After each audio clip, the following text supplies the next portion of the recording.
Yo empezaría diciendo que relajemos un poco y llamemos a un mensaje de calma y relajemos un poco la tensión, porque yo he escuchado titulares absolutamente catastrofistas. Esto es el fin del mundo. Hemos visto la apertura de telediarios como si esto fuera, vamos, se quema el planeta, Dios mío, vamos a morir todos, ¿no? Eso se llama alarmismo totalmente injustificado y con clarísimos intereses políticos. Clarísimos intereses políticos. Entonces, primer mensaje que me gustaría dejar claro. ¿El Amazonas es el gran pulmón del planeta? Mentira. No es el gran pulmón del planeta. El 90% del oxígeno que se genera en la Tierra procede de los océanos, procede del fitoplancton, no procede del Amazonas. Es decir, aunque se quemara todo el Amazonas, no pasaría absolutamente nada. Sería una tragedia, sin duda. Pero no, déjame, Javier.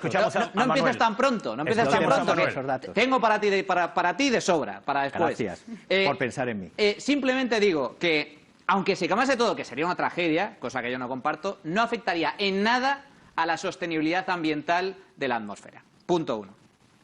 Punto 2. ¿Por qué todo el mundo habla de Brasil y de Bolsonaro y nadie habla de Bolivia y del señor Evo Morales? ¿Saben ustedes que el señor Evo Morales aprobó un decreto el 9 de julio por el cual permitía a los campesinos bolivianos quemar bosques para destinar esa tierra al cultivo de coca? ¡Qué casualidad!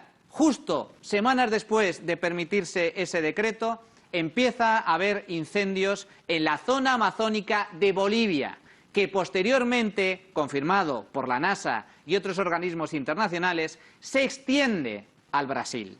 Por lo tanto, ¿por qué todo el mundo habla de Brasil y casi nadie habla de Bolivia, que es donde se origina el problema? Pues vamos.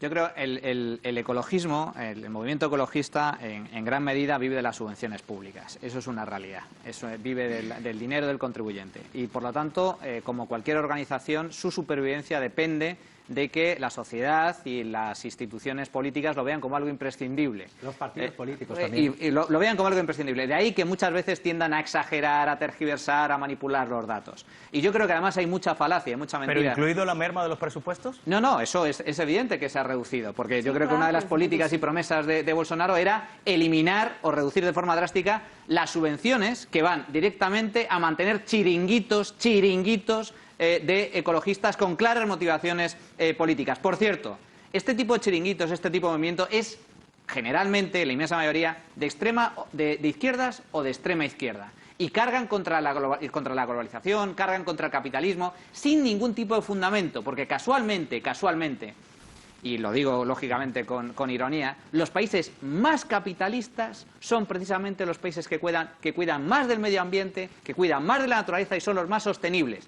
No por casualidad. Según la ONU, que precisamente no es un organismo neoliberal peligroso, la ONU señala en sus informes, en su ranking de sostenibilidad ambiental, que el país más verde o ecologista, si se quiere, del planeta es un país llamado Suiza, que es precisamente el referente del capitalismo. Cuando los países son ricos es cuando se empiezan a preocupar del cuidado de la naturaleza, pero para eso es fundamental que haya riqueza y la clave es el capitalismo. Pero solo un dato con lo que habéis... ¿Es igual que liberalismo? Comentaba Javier. ¿Es igual que liberalismo? Comentaba Javier, ¿Populismo es igual que liberalismo? No es lo mismo. ¿Os tragáis los liberales a los populistas porque son buenos también? No, he dicho que no, y yo he tildado a Bolsonaro de populista, al igual que he tildado a Trump de populista. Por lo tanto, ahí no me tienes nada que echar en cara. Pero un dato, dices tú, ¿por qué no nos fijamos en Brasil? Yo me he fijado en Brasil y yo he puesto datos encima de la mesa, que he escuchado pocos datos aquí, pero yo he puesto datos encima de la mesa muy concretos. Y yo digo, sí, hay que fijarse en Brasil, pero hay que compararlo con otros años y con otros países. Y es cierto, los datos que habéis dado son tal cual. El número de focos de fuego en el Amazonas brasileño ha aumentado cerca de un 80% interanual en lo que va de año. Correcto, de acuerdo. Con cerca de 80.000 focos. Pero no se dice, y a mí me parece muy importante, que en Bolivia ha aumentado un 107% y en Perú un 105%. Pero hablamos de es decir, Brasil hoy. ¿ha aumentado mucho el número de incendios en el último año en Brasil? Sí, pero también en Bolivia y también en Perú. Y el último dato, de verdad, el último dato de esta intervención.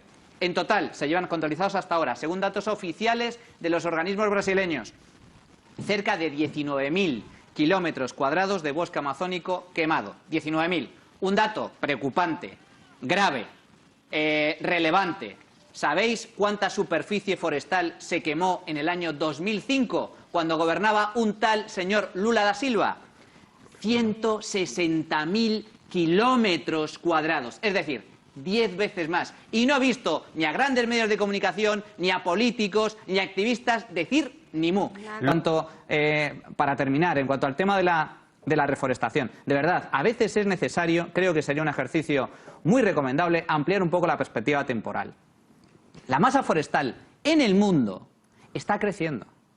Está creciendo después de décadas y décadas y siglos de deforestación, y es una razón muy sencilla. ¿Por qué en España está emergiendo otra vez la masa forestal, en buena parte de Europa, en los países más ricos del planeta? Porque no dependemos de los árboles para calentarnos. Es tan sencillo como eso. Antes nos calentábamos con madera. Ahora, gracias a Dios, gracias al desarrollo tecnológico, al desarrollo económico, a ese capitalismo que tanto odian algunos, ya no hace falta calentarse con madera. Nos calentamos con energía procedente de energía nuclear, incluso de energías renovables, de energía hidrológica. Por lo tanto, ¿cuál es la solución a los problemas medioambientales? Insisto, capitalismo, capitalismo y capitalismo. Sí.